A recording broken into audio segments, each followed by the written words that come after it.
Ang mga trompeta. Nakahanda na ang 7 anghel upang patunugin ang kanilang trompeta. Nang patunugin ng unang anghel ang kanyang trompeta, umulan ng yelo at apoy na may halong dugo. Nasunog ang 3 bahagi ng lupa, ang 3 bahagi ng mga kahoy, at ang lahat ng damo. Nang patunugin ng 2 anghel ang kanyang trompeta, bumagsak sa dagat ang parang malaking bundok na nagliliyab, at naging dugo ang 3 bahagi ng dagat.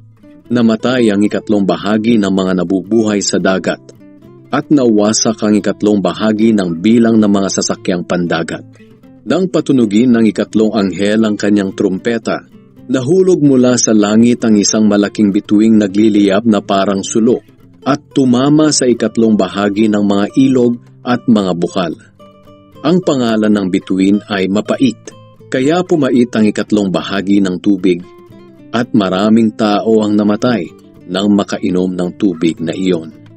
Nang patunugin ng 4 na anghel ang kanyang trumpeta, napinsala ang 3 bahagi ng araw, ang 3 bahagi ng buwan, at ang 3 bahagi ng mga bituin, kaya nabawasan ang mga liwanag nito.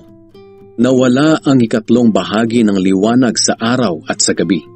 Pagkatapos, nakita ko ang isang agila na lumilipad sa himpapawid at sumisigaw ng malakas. Nakakaawa!